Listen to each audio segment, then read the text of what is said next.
Buenos días, estimados alumnos. Aquí su profesor José Manuel Martín Coronado, nuevamente del Instituto de Econometría de Lima. En esta oportunidad de conversaciones econométricas vamos a hablar de lo que es el fraude de las variables de control. Probablemente a muchos de ustedes, sus profesores les han enseñado que hay que usar variables de control, hay que poner variables de control en el modelo, hay que controlar el modelo, hay que controlar las exógenas, etcétera, etcétera. Les han dicho infinitas veces que es necesario que cuenten con ese tipo de variables. Ahora, claramente, eh, por lo menos, su profesor le debe haber dicho que son variables diferentes a las variables independientes, a las variables explicativas. A pesar de que técnicamente también explican, y eso lo vamos a ver a continuación, las variables de control supuestamente son, como le llamamos en coloquial, relleno. Ujú. Son variables de relleno. El problema está en que a veces sí son importantes, ¿no? Obviamente. Pero en muchos de los casos son variables relleno. ¿Ya? Y eso es algo bien interesante porque no hay una distinción didáctica o dogmática entre variables de control realmente valiosas y variables de control relleno. Eso es simplemente una discusión que no se hace en las aulas. ¿No? Yo, bueno, quiero medir el efecto de la variable X o la variable Y, y bueno, tendré variables Z de control.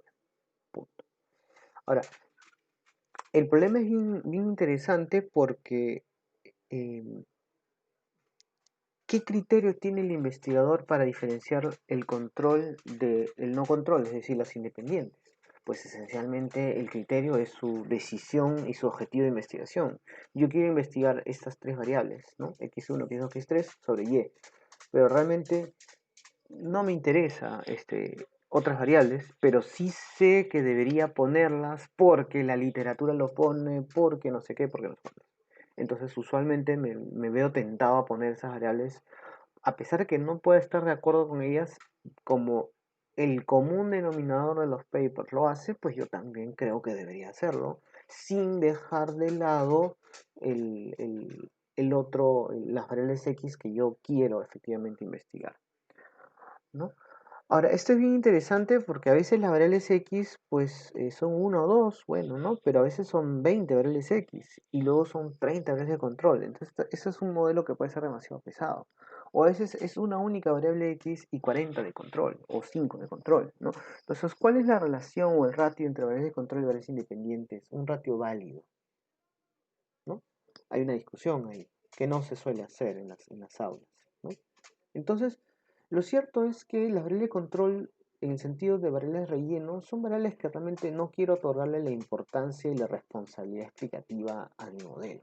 Las tengo que poner porque, en fin, son necesarias, entre comillas, técnicamente, y ahora énfasis en entre comillas, que vamos a ver en los siguientes puntos. Pero yo, a pesar de ello, me quiero concentrar en mis variables explicativas. Ujú.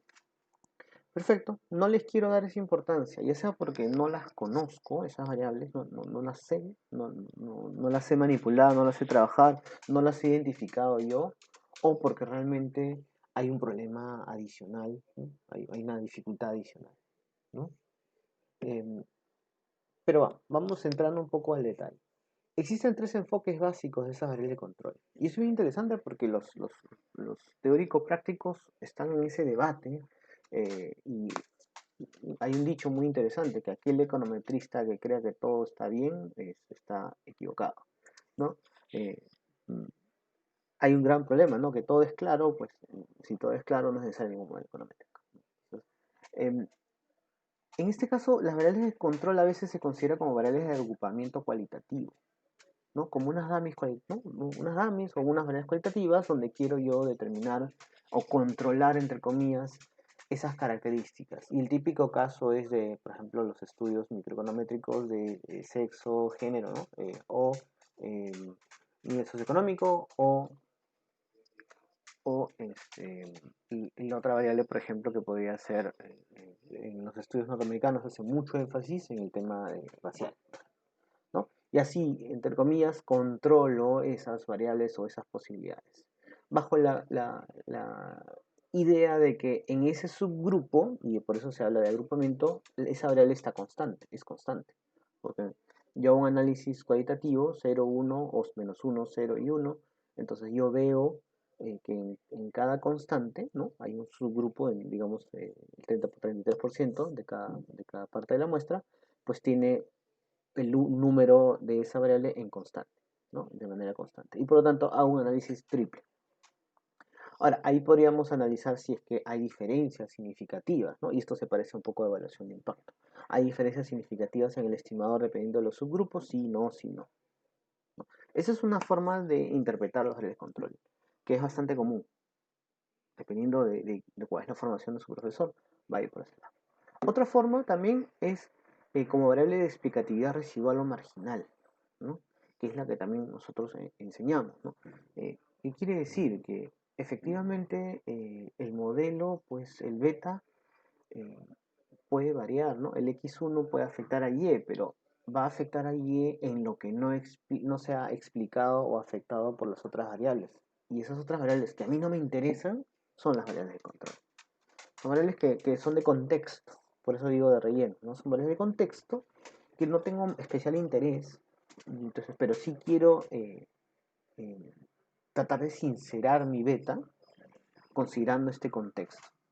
Porque una cosa es hacer una estimación de un beta sin contexto o un beta con contexto. Basado en esta idea, el contexto ayuda. Ahora, el problema de este análisis residual marginal es que no solamente esta lógica se aplica a las variables explicativas, sino también a las variables, a las variables de control, sino también a las variables explicativas, a las que realmente me interesan. Entonces, yo no puedo hacer, por ejemplo, un modelo que es bien común, X1 que afecta a Y más la variable de control, luego X2 que afecta a Y más la variable de control, X3 que afecta a Y más la variable de control, ¿no? Porque estoy haciendo tres modelos innecesarios. En realidad debo hacer Y que depende de X1, X2, X3 y la variable de control, ¿ya? Pero eso sí lo vemos bastante frecuente en la literatura y bueno, en los ejemplos prácticos o a veces en la concepción de los alumnos. Entonces, la explicatividad residual o marginal se aplica tanto a explicativos o de control. Es decir, que es que X1 explica lo que no es explicado por las demás. Y tampoco por el error, obviamente, ¿no? Y en tercer lugar, se le considera las variables de control como variables de confusión. Aquellos que han llevado nuestro curso, que están interesados en llevar nuestro curso, sabrán que las variables de confusión son aquellas variables que afectan tanto a la endógena y a la exógena y generan una confusión, o sea, generan una incertidumbre si realmente existe una conexión entre X y Y, o es que realmente esa otra variable Z provoca esa aparente correlación, ¿no? Para mayor profundidad en estos temas, les invitamos a llevar el curso Econometría desde cero, donde tratamos estas discusiones. Entonces, la variable de confusión eh, puede crear relaciones donde no existe, y puede crear lo que ya sabemos, ¿no? Correlaciones espurias o causalidades espurias. Entonces tenemos ese problema. Pero se dice que si es una variable de confusión, entonces hay que incluir en el modelo, ¿no?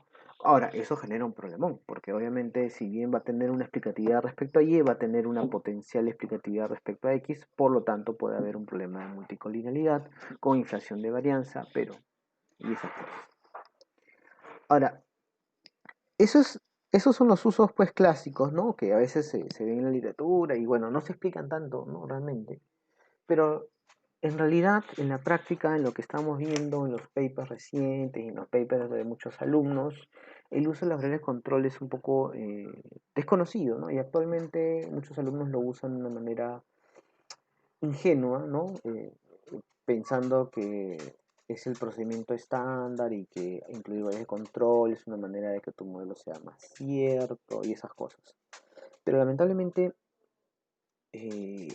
no olvidamos, o mejor dicho, olvidamos que las variables de control pueden tener características indebidas.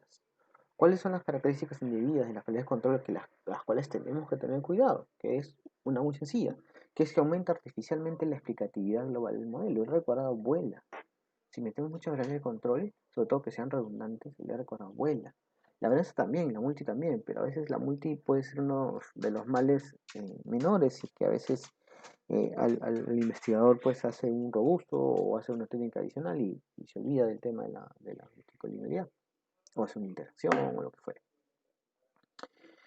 Y lo cierto es que eso reduce el error ¿no es cierto? La varianza del error, y por lo tanto reduce la varianza de los estimadores, ¿no?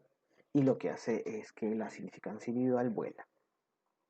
Entonces, oh sorpresa, todo mejora. Métele más variables. Pero las independientes no, porque las independientes, si generan un coeficiente que no es lógico con la teoría o que no es lógico con lo que yo quiero, entonces voy a tener un problema. Ahí no lo modifiquemos ahí, modifiquémoslos en la variable de control, en variable de control. Al final, si son variables de control, da igual, no, es lo que pensaría un econometrista, bueno, no econometrista, sino un manipulador de datos, técnico en modelamiento, diría, no, bueno, sí, hay que ponerle variables para que, bueno, controlar. Entonces controlaríamos, ¿no? Pero al final el coeficiente da igual, poco importa el coeficiente porque al final estamos controlando la ecuación y entonces no sé cuánto, y eso hace, además eso ayuda a que, y ahí está el siguiente, a que los coeficientes tengan el valor que yo quiero que tengan, que yo espero que tengan, ¿no? Un escenario favorable. Entonces, si yo quiero que el precio sea negativo respecto a la demanda, ¿no? La cantidad demandada. Entonces, si no pongo variables de control, me sale positivo. ¿Cómo? Y si pongo variables de control, si pongo dos variables de control, me sale positivo. Si pongo 3, 4, 5, me sale negativo. Ah, y está lo que quiero, lo dejo ahí. Entonces, eso es además de que es una modificación y una alteración de la relación causal que puede existir, es un espacio para la arbitrariedad de la selección de variables. Yo básicamente digo, variables de control, entonces ahí pongo lo que yo quiera. Y por eso decía lo de la responsabilidad explicativa. Al final yo no tengo, o sea, la creencia es de que uno no tiene que explicarle al lector o al asesor o a quien fuere eh, los problemas que pueden causar eso o las reglas de decisión que están detrás o la lógica que tuviera que tener esta variable de control. En principio, a veces no hay que decirlo, bueno, se asume, ¿no? El asesor a veces dice, bueno, si lo usaste es que está bien. ¿Qué variable de control usaste? Usé las del paper tal. Ya, entonces está bien. No. Eso es muy importante porque la arbitrariedad es algo que no debe existir en la econometría de manera así tan abierta, tan resquebrajada.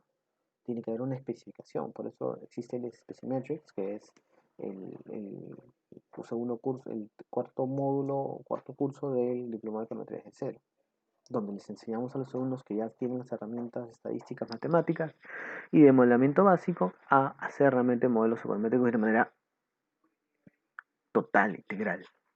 Uh-huh. Esto, por ejemplo, es innecesario para que tomen conciencia, ¿no? Los alumnos de que el uso de variables de control debe ser muy limitado, debe ser sobre todo en el caso de agrupamiento, vamos a decirlo así. Y en este caso, claro está, son variables cualitativas. En el caso de los agrupamientos, es una de las situaciones más amigables que pueden ser y hasta más lógicas, ¿no? Porque realmente a veces yo veo un scatter y no veo nada, y no hay nada. Pero si lo agrupo, eventualmente comienzan a aparecer cosas. Obviamente ese agrupamiento tiene que tener una lógica natural, ¿no? Hombre, mujer, edad o rango de edad o algo. Pero no puede ser pues una cacería de brujas. No puede ser que yo diga, bueno, parece que a partir del valor de 120, ¿no? La relación es positiva y después 120 es negativa. Ya, pero ¿qué significa ese 120? Es arbitrario. ¿Qué lógica tiene ese 120? Ese 120 implica, no sé, ¿no? Algo, ¿no? Implica, no sé, algún elemento, ¿no? En 4 meses, ¿no? En cuatrimestre, ¿no? Algo. Entonces tiene que tener una referencia, tiene que tener un valor que tenga un sustento. Y recién entonces lo puedo usar, ¿ya? Entonces, en la medida que seamos sound, o sea, seamos conscientes, seamos sólidos en cuanto al sustento del uso de las variables de control, podemos evitar ese fraude de las variables de control. Pero la mayoría de casos que lamentablemente vemos nosotros, tanto en los alumnos que nos llegan como en los profesionales que nos llegan y como en los papers que calificamos, es el uso fraudulento de las variables de control. ¿Ya? Y esto es bien interesante porque es como que yo vaya a una competencia diciendo cuáles son mis debilidades. No sé si me vas a entender. O sea, Yo voy a una competencia, voy a competir con otra persona y digo cuáles son mis... Oye, por si acaso estas son mis debilidades, aprovechelas. Entonces, cuando hacemos fraudes diversos en el modelo econométrico, eh, lo que pasa es que nosotros estamos revelando los fraudes, las debilidades y que tenemos en el modelo. Y aquellos econometristas que realmente conocen la ciencia sabrán que esos puntos son los puntos flacos, puntos débiles de este modelamiento, de este modelador o modelador. Y eso en consecuencia va a generar eh, una, una posible caída del paper o del modelo, ¿no? Ahora, ya hemos tratado este tema, ¿no? Pero utilizando el argumento de ad hominem, ¿no? O sea, que yo he hecho lo que ha hecho otra persona y esa persona tiene un PhD, tiene un premio Nobel, entonces ¿cómo puede estar mal? No, no, eso tampoco es válido. Eso justamente es un argumento en referencia a una persona, eso tampoco tiene validez. Los argumentos son válidos porque hay un sustento sólido detrás, no porque otra persona lo haya dicho, ¿no?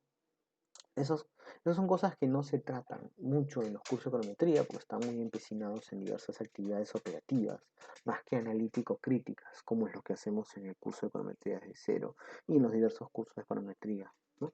Es un enfoque externo, es un enfoque internacional. Así los preparan en el extranjero, ¿no? Acá hacen cosas muy curiosas, pero en el extranjero es diferente, ¿no? Y aquellos que estudian más de un año en el extranjero podrán notar esas diferencias, ¿no? Eh, o más de 9 meses. Eh, por lo tanto, quisiera culminar con esta idea de que por favor traten de no generar fraude en las redes de control, traten de usarlas solamente cuando sea necesario y de la manera menos distorsionadora posible de los coeficientes. No olviden que el punto de partida de una relación entre dos variables es el scatter. El scatter es el punto de partida. Entonces, podemos ver realmente qué está pasando entre las dos variables y es más o menos lo que deberíamos esperar. Uh-huh. Eso sería todo, estimados alumnos, en este video del fraude de las redes de control. Su profesor José Manuel Martín Coronado se despide hasta la próxima.